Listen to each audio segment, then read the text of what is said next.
Welcome to episode 34 of the League 365 podcast. I'm your host, Fergo, joined by Jax. How's your week been, bro? Yeah, weekend was alright. How about yourself? Yeah, good, man. Good. Yeah, looking forward to Origin? I'm more looking forward to getting it out of the way so we can come into the home stretch of the footy. But yeah, the game should be alright. Yep, all right, let's do it. All right, guys, we're going to start today thanking the good guys from BearBet. They're our major sponsor. Get down there, guys. Tell them we sent you. Plenty of fun down there. If you like a little dabble on anything regarding to racing, sport, whatever it might be, remember to gamble responsibly, guys. But you'll get looked after if you mention us. All right, let's go straight into the tipping comp, Jacks. The weekly winner this week was Jared Purcell. Now, I don't know Jared. You know Jared? No. Jared, you need to reach out to us, mate. There's a $25 BearBet voucher waiting for you. So make sure you reach out to us, Jared. I don't have your contact details, so try and reach out to us, mate. And overall, just quickly we'll run through this. Still Tadpole, again, leading on 95. She's two clear now, which is Paula, of Screaming Eagle and Jackson next to me, and Leap to Fame, all on 93. Now, Leap to Fame, you still have your Joker, so you're in great position. Slats 86 is 92, and there's 3 on 91, which is Shivo and Timoe, which have both got your Jokers, guys, and Rabbitoh Rod. Oh, he's come up, 91, Rabbitoh Rod. And there's a few on 90 that have still got their tips, their Joker too. So, yeah, I think we're in for an interesting finish in the tipping comp. All right, so today, guys, we're going to do an in-depth preview of Origin, which I reckon we start with before we get into any NRL stuff, because we want to really dig deep into this Origin talk with the game on Wednesday. Yep. Okay, where do you want to start, Jax? We kind of mentioned the changes on last week's show, so I don't think we really need to go into the changes. There hasn't been really much going on in both camps. Ethan Strange got cleared today that he'll take his place. All right, let's start with New South Wales. Let's start. Why don't we go through the teams, and marry each player up against each other, see who finishes on top, then we'll give our tips. Yep. And go from there. What do you reckon? All right. Yeah. All right. Sounds good. Have you got the teams up handy? I'll let you do that while I intro the fullbacks, which is the Sydney Roosters fullback James Tedesco, and he is up against probably one of the inform players in the comp, if not the inform player of the comp, Kalen Ponga. How do we line these two up, Jackson? Who do you give a points decision to at the end of it? If let's try and rate them, and then at the end we'll see which team's actually on top. So let's go with James and Kalen. I'll let you lead the way. Oh, we're going off current form? Of course, yeah. Well, current form in the jumper. Yeah, absolutely.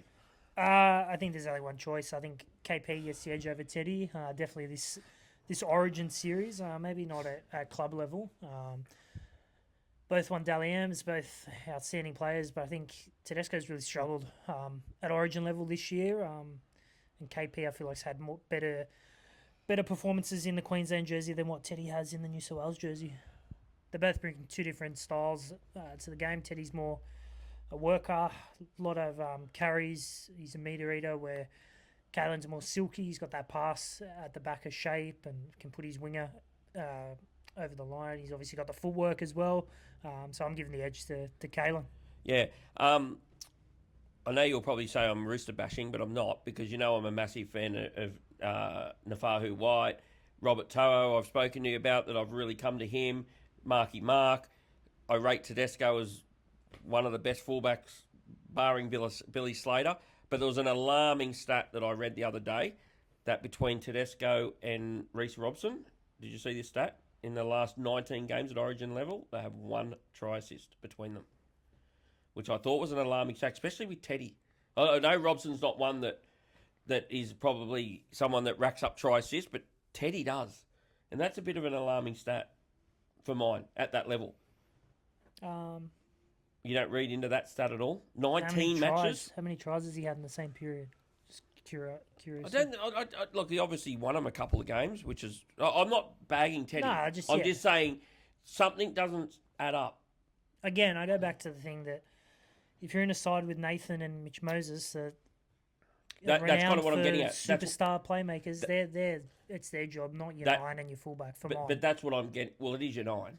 I don't think so. You need creativity out of 9. You do, but let's look at Harry Grant. It's not up to him for try assists when you've got dominant ball players in Mitch and Nathan there predominantly most of the time. It's their job. Kalen, Tom Dearden, Cameron Munster. Doesn't affect Harry Grant producing try assists. Well, Tom Dearden was only there last year. You've had Cherry Evans in the jersey before. Yeah, but it's a pretty good spine. Yeah, All I'm saying, there's something in it. There's something in it. Like, Teddy's form at club level is absolutely through the roof. But for some reason, it doesn't transfer. And this is probably was my argument about Dylan Edwards. Now, I'm not sure how closely you watched his performance the other night, but it was and to me, it was what they're missing. What Dylan Edwards produced. Don't agree? I just don't think it is because we had Dylan Edwards there. No, I'm talking defensively. Who was fullback when they won the series? In 24. Dylan Edwards came in after game 1. Yeah, correct. I think. Yeah. Correct. No, it's not. I think. Right. Correct. But Tedesco's won the series as well, so your point's null and void. Well, it's kind of not. Well, it is. No, it's not. I honestly watched his performance the other night, and I watched him defensively. He's ridiculous on his line. Tedesco's fucking great too. Don't get me wrong, but Dylan Edwards does things that no fullback does defensively. But I think if Dylan Edwards is fullback, this is it for me. Well, if Dylan Edwards was fullback game 1 and game 2, we're still sitting in the same situation we are now. Yep. I saw another article today, and I love it. It won't happen, but I love it. If they lose this game, I think it was Joey actually. It said next year the halves should be Isaiah Katoa and Ethan Strange. It won't happen because they just pick Nathan Cleary no matter what. Yeah. But anyway, so we both going with Kalen at fullback. Yep. 1-0 Queensland. So the wingers I'm tipping in 2 would be Jojo Fafita. Is he in 2 or is he in 5? Cobbo in 2. And Mark Nawonga Nitawaze. Bostock's in 2, according to what I've got here. Yeah. So. Okay. Obviously they brought Bostock in to nullify the air. Yeah. And we both liked the call up. I'm pretty sure you liked it too. I did, I liked it too. How do you line these two up, Jax? Pretty hard because Jack Bostock's, we've never seen him at this level, and he's walking into a furnace. Yeah. And the thing that worries me with him, I like it, but if he drops one early, and that crowd get into him, that could be a little bit of a concern. Yeah, it could. They're similar players, big boys, hard runners, good athletes. Jack Bostock's, I feel like he's had a really outstanding year coming back from his injury, playing predominantly centre at the Dolphins. Cobbo changed the scenery from Brisbane to Redcliffe. He's set the competition on fire as well. If we're judging them like for like, I have to take Selwyn Cobbo. I think Selwyn Cobbo is overall the better player. He's got a bit more flair, but it's tough because we haven't seen Jack Bostock at this level before. No. You know, Cobbo's played Origin before, played for his country, playing grand finals, so... Yeah, I'm taking him, Selwyn. Yeah, and they're at different stages of their career as well, which makes it hard. Like, Selwyn's probably now finding his ceiling, where we don't know where Jack's ceiling is. Yeah. But I agree. At the moment, I think you have to take Selwyn Cobbo over Jack Bostock. 2-0 Queensland. Let's move into centres.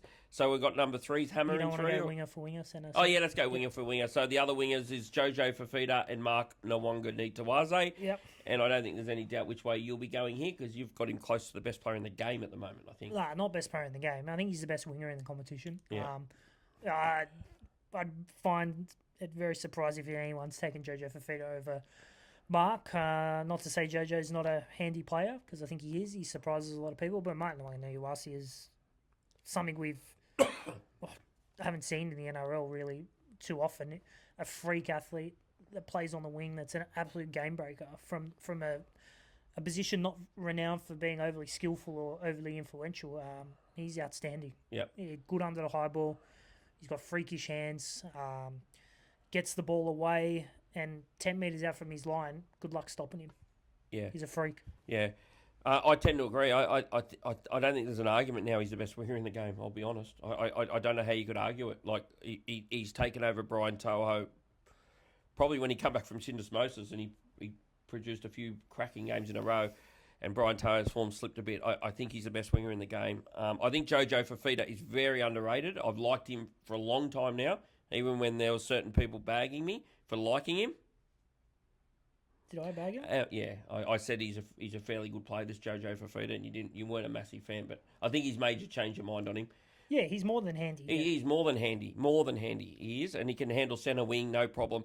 But I think there's no argument that Marky Mark wins his spot, hands down. Yep. And it wouldn't matter who you put him up against, he was winning the spot. Yeah, most definitely. So 2-1 Queensland. Let's move into the centres in 3. Would be Stephen Crichton. He's in 4. You need to just stop Jesus. at 10 who's in what number. According to this, he's... Okay, and I don't know the others. No, Hamaso will be in 3. Yeah. No, Robert Toya's in 3. Bullshit. Yeah. Okay. No, I swear to God. Is he really? According to this, he's in 3. Okay. Yeah, so we've got Bradman Best up against Robert Toya. Tricky one. Yeah, tricky one. You know, Bradman Best has shined at this level in previous Origin games. Robert Toya is very good defensively. I think he gets the edge over Bradman Best defensively. I think his footwork is better than Bradman Best. Bradman Best's carries out of his own end and just hard ball running is better than Robert Toya's. But if we're judging skill set, I think Toya's a better defender. I think he's got better footwork, a better ability to put his winger away with flick pass or soft hands. He's probably better under the high ball as well, attackingly. So for that, I'm taking Robert Toya, personally. Yep. All right. So I'm not Bradman Best's biggest fan, as you know. And I liked all the points you made. The only strength I see over Bradman that's got over Robert Toya is probably his carries, where he's like aggressive with his carries and stuff like that. Yeah. And he's, but Robert Toya, I look at skill level, he gets it clearly. Like he's got the flick pass, he can put his winger away. He does produce some freakish plays sometimes as well. I think he's got footwork. I think the things that you point out defensively is as good as centre in the game. He'd be top 5, I reckon, defensive centres in the game. And to me, it's similar to Bostock and Thingy Bob and Cobbo were talking about. I think Bradman, his ceiling. We haven't got to Robert Toya. We're closing in on his ceiling, but I don't think we're there. And for that reason, I just think Robert Toya gets the vote for me as well, to be honest. I'm going Robert Toya over Bradman Best. You can't even score it? Yeah. It's 2-2. Have we done 4? Winger, yep. It's 2-2. It was 2-0 and now it's 2-2. No, it can't be 2-2. It's 2-2. It's not. Well, how not? Who'd you take, Bradman Best or Robert Toya? I took Robert Toya. Yeah, it's 3-1. The only position in No, we're fucking putting the plays against each other. Yeah. And so who did we take against each other? Are you okay? Yeah, I'm okay. It's 4-1. 4-1 who? It's Queensland are in front. It's not 2-2. Ponga over Teddy. Yep. Cobbo over Bostock. Yep. And Rob Toya over Bradman Best. It's 3-1. Can you go again? I just told you. No, I wasn't listening. Ponga over Teddy, Queensland. Yep. Selwyn. Yep. Rob Toya and Mark got the win for New South Wales. It's 3-1. Next one, Hamaso Tabuai-Fidow against Stephen Crichton. So Marky won? Yes. And Robert won. Just stop so it's talking. 3-1. You're wrong. It's 3-1. It's 3-1 Queensland. Yeah, Hammer, Stephen Crichton. This one's pretty obvious for me at the centre position. I think Stephen Crichton is far superior than Hamaso Tabuai-Fidow at centre. I think he's better defensively. I think his work rate's better. I think Hammer at centre can get a bit lost in the game and not get many touches or involvements. Stephen Crichton's better with the ball, passing the ball, putting his winger away. I think he's a harder ball carrier to tackle. I think the only thing that Hammer's got over him is the speed. Different story if we're talking fullback, but at centre, I'm taking Stephen Crichton over Hammer every day of the week. Okay, so we're going to have to keep our own score here because I differ. I go Hammer. I just think Hammer, when you said that something earlier about, isn't he about to break the try-scoring record of Greg Inglis in Origins? He's a match winner. His form at Origin level you'd have to actually say it's better than his club form. His form at Origin level. To me, he's a match winner. He's won matches for Queensland. To me, Stephen Crichton, has he performed? I know he's played a couple of really good games in the blue jersey, but has he really aimed up in this jersey? I don't know. I'm He's been just a saying. match I winner. just know He's been a Hammer. match winner. Hammer is scoring tries for fun. He's a match winner. He can produce something out of nothing. Defensively, 100% agree. Crichton's the better defensively centre. But to me, if it's 12 all and there's 10 minutes to go, I want Hammer. I'm looking and I see Hammer, and he's the one that could win me this match. And to me, his form at Origin level is second to none. And I'm surprised you went Crichton, to be honest. I think Hammerso's form at this level is... He's one of Queensland's best.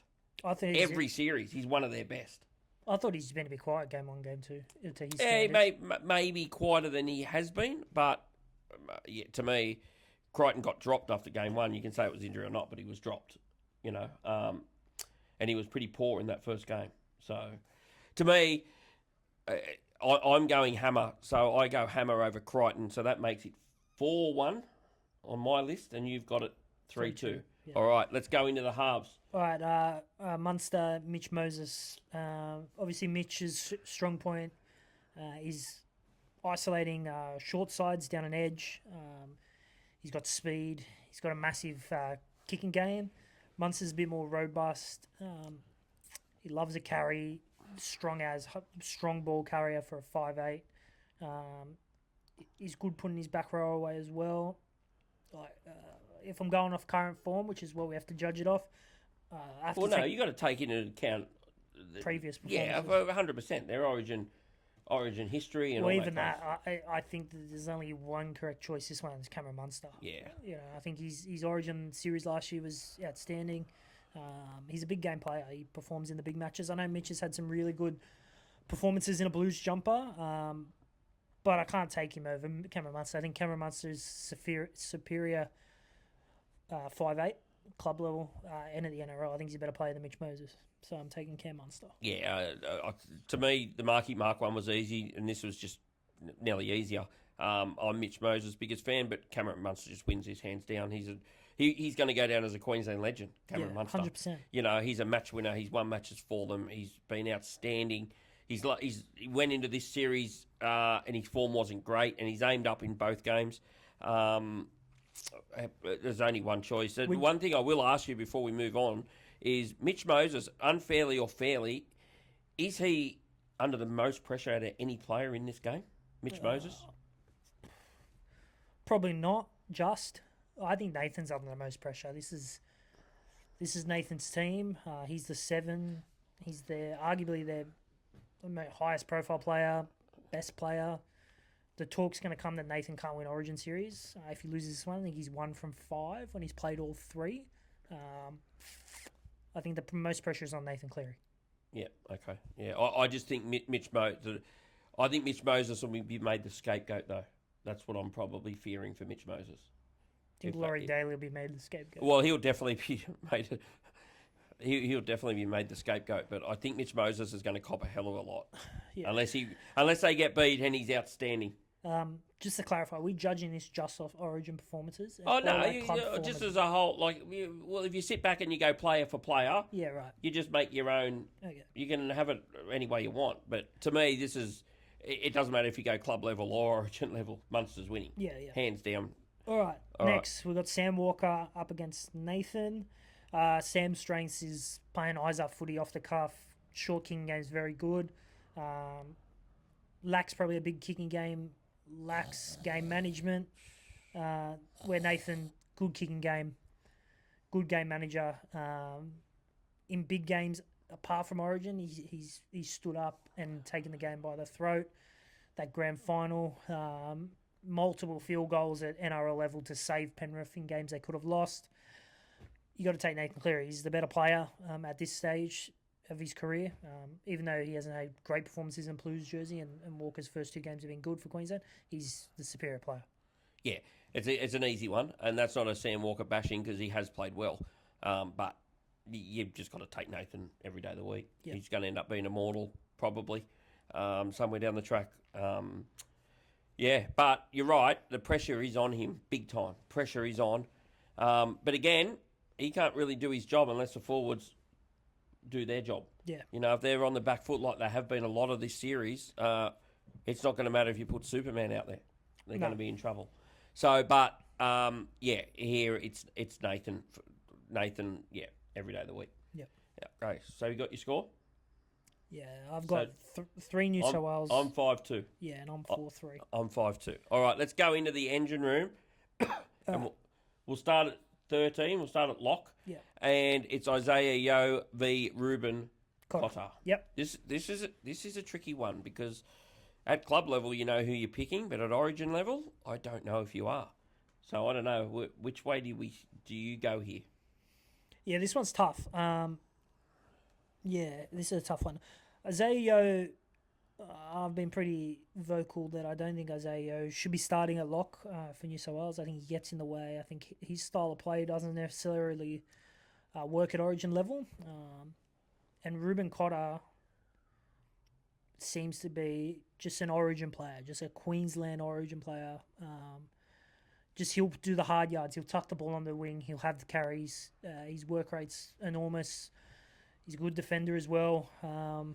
And for that reason, I'm taking Ruben Cotter at Origin level. At club footy, Isaiah is a more superior player.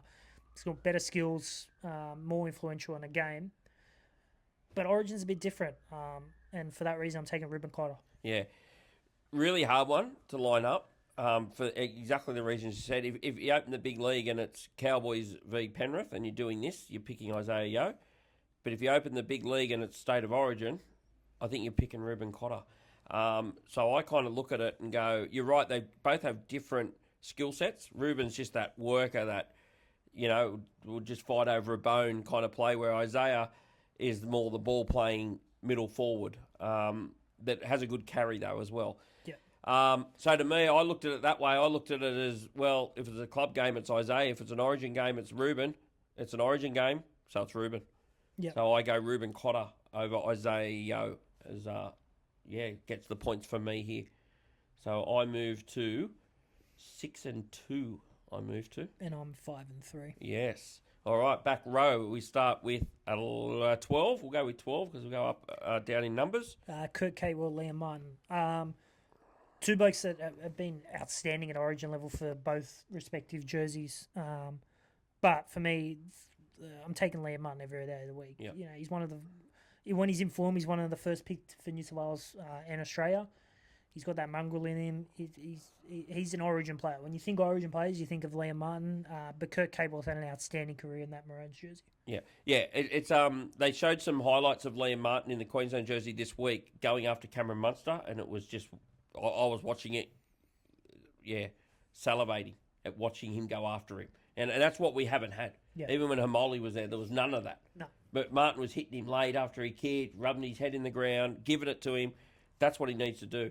And to me, when Liam Martin become available for this game, most people were saying, a lot of people were saying, first person picks Liam Martin. Yeah. I don't think you'd ever hear that coming out of a Queenslander, Kurt Capewell. No. But taking nothing away from Kurt Capewell, because his Origin career's been great, and he's had some times where he's had to fill in at centre, move from back row, and he's done a fantastic job. So this is nothing against Kurt Capewell, but it's Liam Martin every day of the week for me. Yeah. The next one I don't even think we need to touch on very, very much at all. It's Britton Nickera up against Hudson Young. Another player I think that's been really good when he's wore the Blues jersey is Hudson Young. He's an out-and-out Origin player. He's rips in, tries to take blokes' heads off. I think he's better at club level and at Origin level compared to Britton Nickera. Britton Nickera is a good line runner, very good back row for the Sharks. We've yet to see him really perform anywhere near his club form at Origin level. I'm taking Hudson Young every day of the week. Yeah, I'm a Britton Nickera fan, but I'm first to say his form this year and most of last year hasn't been anywhere near where his best was. 2 years ago, he was top 3 back row in the game. Now, he's not in the top dozen. So, Hudson Young, his Origin performances have been really good. So, and his form with Canberra is great. He carries that side, to be honest. I'd hate to see where they'd be if he hadn't been there all year. But I agree. It's Hudson Young every day of the week here for me. Yeah. So I'm at 5-5. I'm at 6-4. Moving in the front row, this is one we probably don't have to touch on really much at all. It's Payne Haas up against Tom Flegler. Payne Haas's resume speaks for itself. Arguably still the best prop in the game, has been for a long time now. will go down as one of the greatest pops to play the game. You know, he's hasn't probably had an outstanding Origin performance, but you can't go past him. He's still the best prop. I'd much rather him than Tom Flegler. Tom Flegler's been good, but I don't think he's as good a prop as Payne Haas. No, there's no argument there. Tom Flegler's been really good in these two games, and he's gone a bit unnoticed. I actually think he's been really good. But Payne Haas is the best prop in the game. He still is. I think the gap's narrowing, though, I'll be honest. I think Nafahu White is really up his tail at the moment. And you're right, Payne Haas hasn't... I don't remember looking back and seeing any Origin where I've thought, oh, Payne Haas was a colossus. Like, none, to be honest. But he's always very good. He's at a high standard. He's the best prop in the game. Tom Flegler, it's great that he's back. He's been really good, but it's chalk and cheese. Yeah. It's Payne Haas. All right. Similar to that position, this is chalk and cheese. Harry Grant up against Reece Robson. Harry Grant, he's superior in every aspect of hooker play compared to Reece Robson. More creativity, better vision, better service, better kicking game. Probably on par defensively. Harry Grant's the best hooker in the game for mine, and has been most years. He's run out, so I'm taking Harry Grant. Yeah.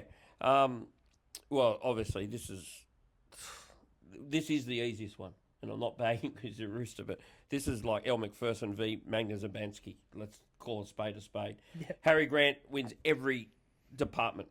Maybe not toughness, even though Harry's very tough. But Harry just said, look, Harry would just win this spot. Doesn't matter who you stick in there saying that in Reece's defence. But, yeah, this is a big gap from Harry Grant to Reece Robson. Yep. Huge gap. So it's all Harry Grant. Yeah. What are you at? How many have we done? 12? Yep. I'm at 6-6. I'm at 7-5. 7-5 I'm at. Yep. All right. 7-5. Last starting player. Mitch Barnett, Tino Fasua-Malawi. Both have been probably a bit off on their club form this year. But Tino is a better player than Mitch Barnett. Tino's been really good in previous Origins in the past, represents his country. He's played for Australia. He's a premiership winning prop. He's a premiership winning player, sorry. And I'm taking Tino Fasua-Malawi every day of the week over Mitch Barnett. Yeah, I agree with you, everything you said. I don't think that both them, their club form isn't where it needs to be. Mitch Barnett, I'm not a huge Mitch Barnett fan as it is, but Tino at his best, Tino is one of the best props in the game. He's a great leader. I don't think I need to say too much more. It's Tino, by pretty comfortably in my book. Yeah. So I've got 7-6 in front of Queensland. Yep. Do you want to do the bench? Let's do the bench, just the four. Do you want just do the four of them. Well, it's a bit hard to marry these players up. Okay, let's do the bench as a whole. A bench as a whole. So you're what? I was 7-5, and then who did I pick, Tino? So I'm 8-5. No, I'm 7-6. Yeah, and I'm 8-5. Yep. All right, so the Queensland bench is Plath. What we'll do... Carrigan. Yep. Nanai and Liero. Up against Murray, Brayley, Fanua Blake, and Olakalatu. I think first thought was New South Wales, just went in my head. Well, New South Wales got the superior hooking option as a replacement. Max Plath is there that can cover hooker. I know that's not his first position. Blake Brayley is far more superior coming on, playing that dummy half role, and take sort of a point of difference when it comes to the speed of the game and if they need something. I also look at Cam Murray as well, speed through the ruck. He's a bit more similar to Max Plath. Again, I've got him superior in that option, coming on, leg speed through the middle as a point of difference. You then look at Jeremiah Nene as a back rower option compared to Homoli Olakalatu as a back rower option. Again, I'm taking Homoli if we're getting 20-minute front load out of one of each player late in the game. I'm taking Homoli. I feel like he's been arguably the best back rower in the competition this year. And then if you look at Carrigan and Fanua Blake as middles, I think Pat Carrigan is better at Origin level. He's been better at club level. He's not probably a bigger body. He hasn't got the footwork of Fanua Blake, but I feel like his work rate, his defence is a bit better. So if I'm just comparing it like I just did, there's no other option but to say New South Wales bench is superior to Queensland. Yeah, I agree. Just hearing the names, I just felt that New South Wales bench better. Will the bench look like that? Like, yeah, look, we're both going to agree. We give New South Wales the point for the bench, which ties your one up, I think, doesn't it? 7-7. 7-7 and has me 8-6. Yeah. So, yeah, I agree with everything you said, to be honest. So basically, I've got Queensland in front. You've got it, not much between them. Now, I just want to talk to you about a few talking points. First one, will Cameron Murray start? No. No? He hasn't started game 1. He hasn't started game 2. There was a lot of noise game 2 that he should start. There's a lot of noise game 3 that he should start. I don't think he's starting. Yeah, I disagree. I think there'll be a change. I heard Laurie Daly talk the other day, and his body language said to me, there's going to be a change. And I'm saying that Isaiah Yeo will push up, Mitch Barnett will start off the bench. That's what I think will happen. And I think Cameron Murray will start. Would you start Cameron Murray? Yes. Yeah, and you'd have Isaiah Yeo in the front row, would you? Yeah. Or I'd have Isaiah Yeo on the bench. That's what I'd do. Yeah. And there's not many people that don't think Cameron Murray will start. Yeah? Well, I just said I don't think he'll start. Okay. Second talking point I want to talk to you about. Who's the first change? When they make the first interchange, say if it goes the way it is it Cameron Murray? Yeah, if it's the way it is, it's Cameron Murray. And he'll come on for Barnett, do you think? Barnett will come off and Yeo will just stay on in the middle? Yeah.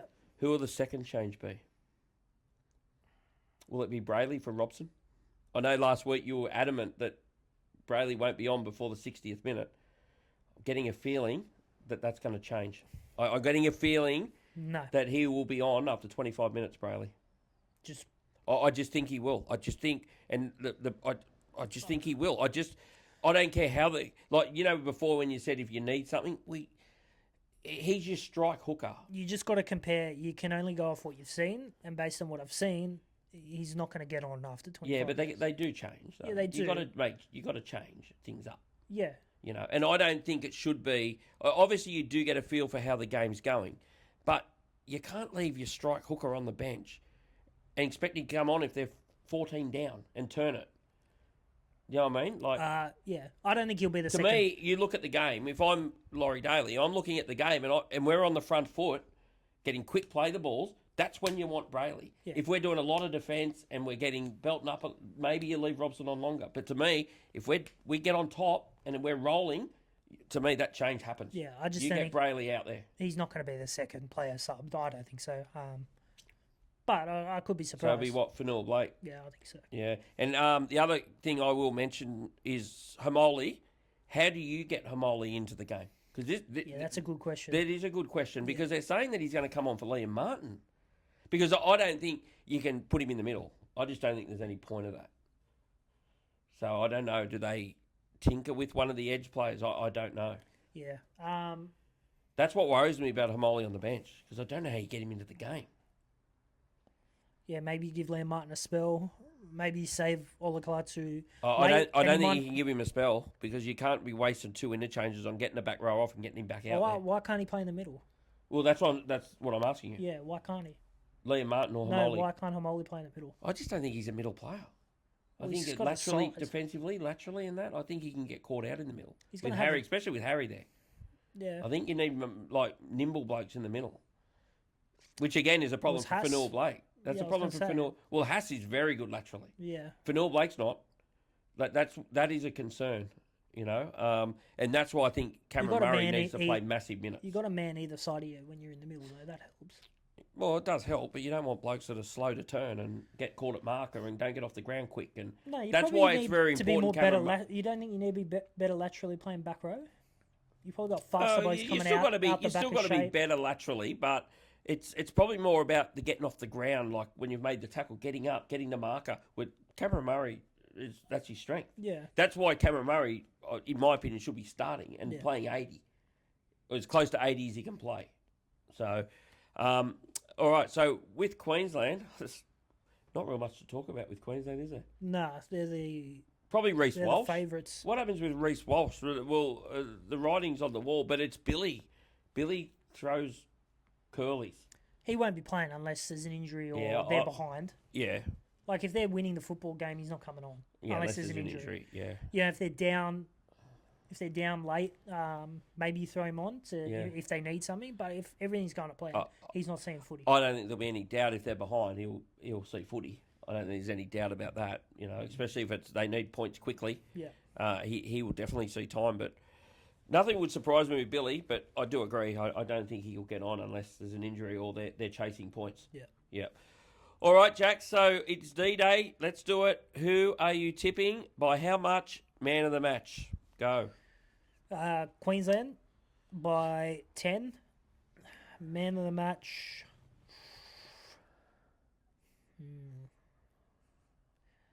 I'm going. Sorry, suspense here. I'm going Harry Grant. Harry Grant. Yep. All right. So man of the series will end up being your mate Sammy. All right. Okay. I'm tipping New South Wales. How? I don't know. I'm getting a gut feeling. I'm tipping New South Wales. I'm tipping New South Wales by 10. Jesus Christ.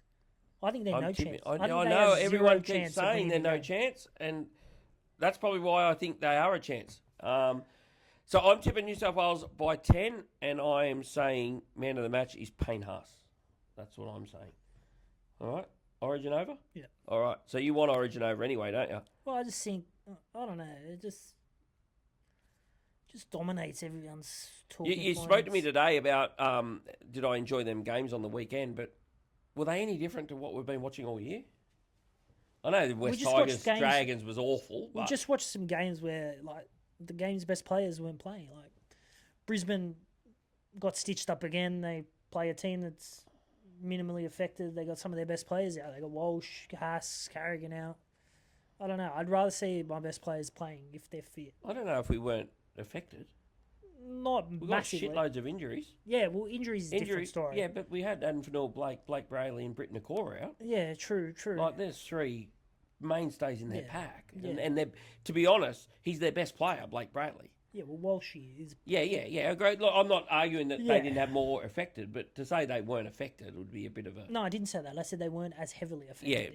Yeah. So, and then we had not Newcastle. Well, we had that game as well, but we had Manly without Tolukolo and Homoli and Mitchell. Sorry, I can't give them an excuse. They play a Parramatta side. That's, no. I'm just saying 3/4 second grade. But we had no Moses doesn't play, and then the Dolphins heavily affected. Yeah. I know that Newcastle had no Best, no Ponga, but Dolphins had like 7 out. Six or seven out. Yeah. So I just don't like it. I went on my rant the other week about it, and I could have lived. Over the weekend with no NRL. I sat there on Friday watching Penrith, South Sydney. Again, absolute howler from the bunker for the third week in a row. All right, let's quickly race through these games really quickly. So while you're on the Parramatta one, let's talk about the Penrith one. Let's talk about the howler. You're talking about the Milky Jenkins second try. I think it was his second try. Got another one. Second try. So. I've had about 4 arguments about this all week. Where did you see a no try? Double movement. His ball carrying hand hit the ground. There was a player on him, and he promoted it. Yeah. Not only that, I think he dropped the ball as well. Yeah. So no try for both. Yeah, I got no issue. No, I don't think he dropped the ball. There's one angle that looks like he could have, but I think if you watch it closely, the pinky stays on it. So to me, that one is... You're 50-50. That if they really dropped it, I can live with it. If he really scored, I can live with it. The other ones, it's not as bad as the Canberra Dragons one, but it's right up there. But the thing that surprised me, I was watching Fox, and they didn't even mention the double movement. And then I thought, I'm going to go and listen to what Channel 9 had to say, and they were worse. Yeah. Triple M picked it up, Maroon and someone else was in the box. They picked it up. I think SEN picked it up too, They said double movement. But, go back 3 weeks ago, Roosters played Dolphins. Celestia Fekete scores. They say double movement. There was a finger on him, right? And the ball carrying arm was on the ground. And he was moving. There was momentum, They say no try. And we come here and it's just 3 weeks in a row we've had disgusting howlers. What are they doing? up there. So you said something to Morons. me about putting more people in there. Yeah. I don't think that's the answer. You just got the wrong people in there, obviously. But we've been saying they've got the wrong people in there for Yeah, but they're 5 putting years. referees in there. aren't they? It didn't work with ex-players either. Well, ex-players. Yeah. What do you want? Who do you want in there? I just think you put a referee, you put an ex-player, and you put someone else in there. 3 blokes aren't going to get the decision wrong. One might. Yes, they are. 3 aren't. Well, there's 2 now getting it wrong. There's not 2 in the bunker, is there? There's not 1. There's You not sure? 1, but yeah, there's more than 1 sitting in there. There's a Why, bloke that and is- coordinates it at the back, and then there's 2 blokes at the front. There's one bloke that speaks. Yeah. You sure about that? Yeah, I'm 90% sure. I will double check it during the week, but I'm sure I've seen it when they film stuff in there. But how do you get it? I just don't understand it. I don't know what to tell you. But why are the commentators not picking it up either? They're supposed to be, what do they call themselves? Experts? Well, you could give them a bit of a pass. Like I guess they're watching what they thought was the drop. They haven't really paid attention to the tackle. Yeah. You know, they got to call the game. They're not blokes sitting on the Do you line saying, think- "Oh, double movement, double movement." Yeah, do you think the video ref got caught with that as well? Is that That's what I mean. If there's someone else in there, how aren't they saying, "Mate, what about the double movement?" Yeah. Yeah. All I know is what did they sign? $5 billion TV rights deal. Yeah. Go fucking get some. Sorry, go get some of that technology that they're using in the World Cup that they can't get it wrong. They get offsides 100% correct or whatever it is. Yeah. Use some of that technology to rule on stuff. Yeah. Like surely the technology's out there for the knock-ons forward passes to be able to tell if the ball went forward or not. Like Simi Sasangi the other week. Surely there's something out there that says that ball's gone in front of the player. If you're too There's definitely something out there. It's Yeah. called common sense. well, yeah, but if you're too dumb to see it, Yeah. Yeah, you're right. There's been 3 howlers yeah, in a row. in a row. Yeah. Shocking. Let's quickly touch on that game. There's not much to touch on. I thought South were actually going the better at half time, to be honest, and then they came out, just made error after error. Penrith clicked into a bit of gear and put them away. And I think it shows the difference in this competition because people are actually saying South are a top 4 side. Who's saying that? I've heard people, someone said that they can win the comp the other Yeah. day. I heard one of these experts. Yeah, he's Like not. this- No, not an expert. It was Brent Reed, the journalist. Oh, it's Brent Reed. Yeah, Okay. who's not an expert. Yep. So, but there is people rating South as chances in this competition. I'd like you to quote him. I think that's if Latrell gets back and plays Dally M style doesn't footy. matter. But like on this game, yeah. Firstly, Cody's fucking brain explosion, kicking Cogger. Like, what was that? It cost him a try. Penrith went down the other and scored. Like, that's awful. Like, It was a 12-point. yeah, like Yeah. I know he's a hothead. I know he gets carried away, but he should know better playing the amount of footy he has. I think he was a captain on the night. Yeah. Um, Yeah, spray him. Yeah. Say a few things to him. like Don't kick him. Penrith had, a few of their really key influential players out. Dylan Edwards stepped up, was really good. Winger from South, Jennings, he looks like a hell of a football player. I know Doesn't he? Doesn't he look like he can I know play? he made a couple of errors, but he looks really good at only 18. But yeah, let's get regular, proper NRL footy Yeah. going. Before we go to the next game, just with that Jennings, I'm trying to work out how they brought Cossey into the side before him Yeah, because Cossey's a slug. Cossey's a front row playing on the wing. I know he's a poor man's Greg Marzu, isn't he? So, all right, let's move on to the next one. It was a bludger, the Dragons and the Tigers. Yeah. I don't even need to talk much about this.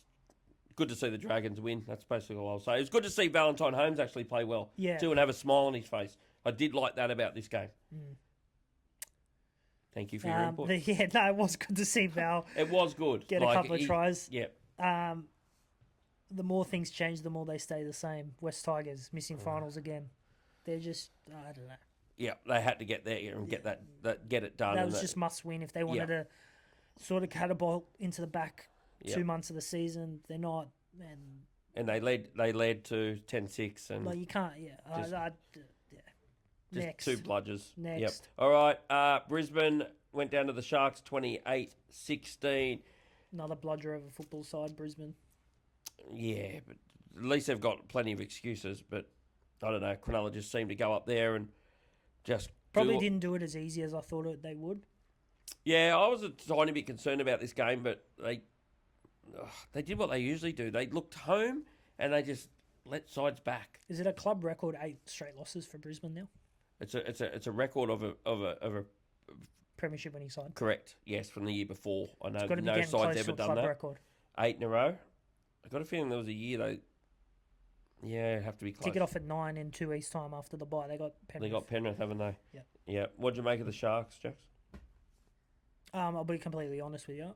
I watched Wallabies and Ireland over this, so I didn't catch this What game. was the Wallabies and Ireland? What was that? What was that game? Wallabies and Ireland. I know it's Union. Yeah, but, right, I was right. no, I know it's Union. You idiot. There's a new Nations Championship. The top 6 sides from the north and the top 6 sides from the southern hemisphere. They play a round robin and they have a final. Yeah. Yeah. All right. So Beautiful. I watched that instead. Okay. All right. All right. I thought the Sharks just really did what they needed to do, and they did. But anyway, let's. I was move checking on. the score. That's what it looked like. Yeah, they just did what they needed to do. Trindle was very good again. But yeah, it was a must-win game for them. they just had to get the 2 points. If a loss there would have been really bad. Yeah, yeah. Huge month coming up for the Sharks. If you have a look at the ladder, the draw. Anyway, let's move on to yesterday's game. It was Para.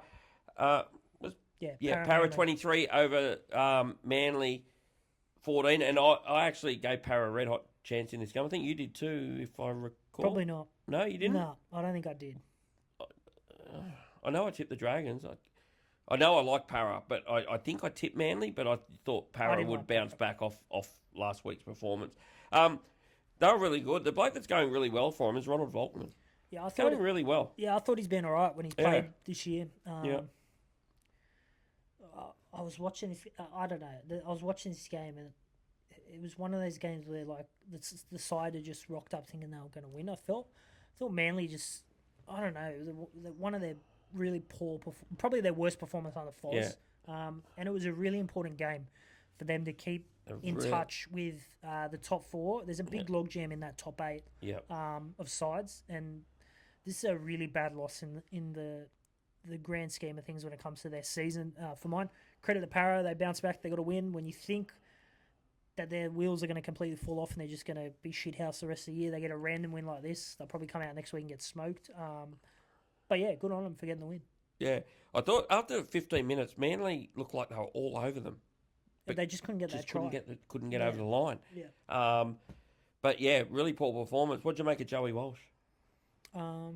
Be quiet. Yeah. Yeah. I thought he threw us a couple of nice passes early, but I think when you watch them, and I said it last week, I think it's going to change their whole way they play, and it might take a while to adjust to him. He's a completely different player than Brooks. Again, I brought it up the other week. Is there any coincidence that their attack has struggled since Tom's come back? No, there's not. Clem Farlow did his hamstring. He's done his hammy again. That's a shame. All right, let's move on to the last game, which was probably... wasn't a great game, but it was probably the most exciting game. It was the Knights, again, winning a close one, 13-12, over a very brave Dolphin side. Yeah. This is a huge game in the scheme of the run into the finals with 8 weeks to go. They're both there looking at top 4, looking at home games. Newcastle now jump Dolphins. They've dropped 2 places on the ladder. And if they had their Origin players, I think they beat Newcastle and beat Newcastle well. Yeah. So the other week when I said Origin affects the ladder, and you said, no, it doesn't. Games like this. No. Yeah, you did. No. You said it doesn't really affect where you finish on the ladder. This game, this is an important game that shouldn't be affected by Origin. Yeah. Me personally. I know you can't control the draw. Massive win for Newcastle. They now go to 11 wins, all but confirmed that they're going to play finals footy. And Dolphins' momentum a little bit halted. I think they'll bounce back and it won't have a problem. I still think they're a top 4 side. But, yeah, it's shit like that I don't like. Yeah, but you can't say Newcastle wouldn't have beaten them anyway. No, I can't. No, because Newcastle did have a lot out too. Yeah, they didn't have the... And they did lose Jacobs and Safidi in the first 8 or 9 minutes. Like I'm not just saying that this, if they're both full strength, it doesn't mean Dolphins are going to win. No, but having 7 out doesn't help. No, it doesn't. I agree. I agree. But I think Dolphins were there for the... They were there to lose the game soon. They were on a red-hot run, and I think this was on their game. 7 out, Katoa was out as well. Yep. Yeah, to go into a place where it's hard to win. Newcastle on a Sunday arvo. Credit to Newcastle. Yep. They're playing finals this year, and they've set themselves up to have a red-hot crack at a top 4 finish as well, irrelevant what you think of the footy team. Yep. All right, that's the end of the review. I want to touch on three things for next week, and that's all we're going to touch on because there's three massive games that's going to affect the top four, top five. The first one is Dolphins. Well, I'll tell you the three games that are really important next week. Dolphins v Sharks, Rabbits v Knights, and Manly v Cowboys. Huge three games. These games are the ones that decide who can finish top four and who can probably fall into the bottom of the eight or miss the eight completely. Dolphins, Sharks, straight off the top of your head. Jax, what do you think? Yeah, I don't like it for your side, to be honest. Dolphins coming off a loss. They'll get, those boys will probably back up. Izzy Katoa No, won't he's play. gone. He's 5 weeks. So that brings the result a bit closer. Up there, where's it at? Suncorp or No, it's at KO. It's sold out already. Yeah. One-way traffic, I think Dolphins. Yeah, okay. All right, let's move on to the next one, which was Rabbits v Knights. Now, this is the birthday for Jai Arrow, so it's going to be a huge day out there. This is going to be a tricky one because of this, because last time they did the Jai Arrow thing, they came out firing, and there's a big chance that this is going to happen again. What do you make of this one? This is tricky. Newcastle are favourites. Oh, are they? Yep. That's surprising. Oh, Really? No, you know what? No, it's not. I have no idea what I'm going to get from South Sydney. None. Some weeks they look good. Some weeks they look terrible. Newcastle have been more consistent this year. But I'm just leaning towards the Jai Arrow factor. I think that'll be enough to get South up. And I think Cody Walker will look at himself in the mirror this week thinking that was unacceptable what happened last week. I think he'll put on a performance. Really good mates with Jai Arrow. I think Cody Walker, man of the match, would do enough just to get South home. Can you get man of the match when you're sitting in the stand with a tracksuit on? Oh, is he suspended? Yeah, he got suspended. Oh, shit. Cutting that one out. This is before Team List Tuesday. And I told you, I paid no attention to NRL this week. Yeah, you're watching the Union. Yeah, in the World Cup. Yeah, Cody Walker. Well, then, no, they can't win. Give me Newcastle. Well, their halves are going to be Ashton Ward and Jamie Humphries. Yeah, no, they're gone. Give me Newcastle every day week. Okay. Newcastle Morals. Okay, Newcastle Morals. Not without Cody. How are they going to win? Where are they going to get points from? That was one of your best. Not Jamie Humphries. Yeah. All right, and the last one is Manly Cowboys at 4 Pines on Sunday. I've got a 6 o'clock game this week. On Sunday at 4 o'clock. I'm tipping you're going to go Manly. I think there could be an upset here. Yeah. Cowboys, coming off a bye. Yeah, I just got a feeling their football might worry Manly. And I think, as I said before, I think with Joey Walsh going now into that side, I think it might take a few weeks to gel. Yeah, so I went Manly last week. I thought they'd bounce back from their poor performance against Canterbury. They were arguably even poorer. Oh, no, sorry, they got a win in between there. They did bounce back. But they were arguably even poorer against Para. Yeah. But I think back at home, Sunday Arvo, packed out. North Queensland and me are a home side. When they get a good matchup at home, good tip. But I think Manly will bounce back at home. They just need to. Yeah, I'm tipping the upset. But I'm telling you now, Cowboys, I think that the top 8 is down to 9 sides, nearly. Yeah. I think and Cowboys is the cutoff? I think so. Yeah. Well, they are in front of South technically. Yeah. Because they've got one extra win. But they're not on the ladder because they haven't added by. Yeah. Canterbury and Melbourne are a pinch, but if they lose this week, both those sides are done for mine. I think Melbourne got a bye maybe. I know they had a bye last week. Both those sides must win this week. If they lose, the competition's down to 9. Yeah, okay. All right, guys, that will wrap us up. There was anything else, Jax, that you wanted to talk about before we wrap the show up? No. Just how good's the top 8 this year? Really competitive. Yeah, it's good, isn't it? Yeah, I think that I think 13 wins plus. I know everyone keeps saying it, like Penrith are going to win this comp, and the dangers of the Roosters and the Dolphins. Is there a smoky? Is there a smoky sitting in there that no one's paying any attention to? Probably not currently off form. No, probably not. No, I don't think so. I would have said Manly a couple of weeks ago, but they've dropped off. Same with the Warriors. I think things have got to go the Warriors' way for them to rock up in a grand final. It's a top 2 finish, home crowd advantage. I know you're sitting there in a Sharks shopper, but I just can't go near the Sharks when it comes to finals footy. Why? because we knocked you out last year. Well, yeah, you just got blokes there that just I don't know when the big game's on the line against some of these other sides with some of the players they've got. I just don't think you're gonna be able to compete. Like Newcastle got the players there that can take a finals game by the neck and win it on their own with KP, Dylan Brown. But right now, to me, like no, I think the Dolphins are probably the darkest horse if you can count them as a dark horse. I think they're probably a contender. Yeah, well, they're probably not a dark horse now. They were a dark horse. So no, but some of these sides have got some quality players that if they get hot can really have an impact come finals time. Yeah, finishing top four is paramount. Yeah. You just have to finish top four. Yeah. So, all right, guys, that's the end of the episode. Enjoy your Origin. Remember, get on Cody Walker, man of the match in the South game. Good work, Jack. How many weeks you get for the kick? 1 week. Right. He got 2, but took the early plea and got 1. Yeah. All right. So enjoy your week. Enjoy your Origin. We'll be back next week for episode 35 of the League 365 pod. Enjoy your night. See you guys. Train hard, Cody.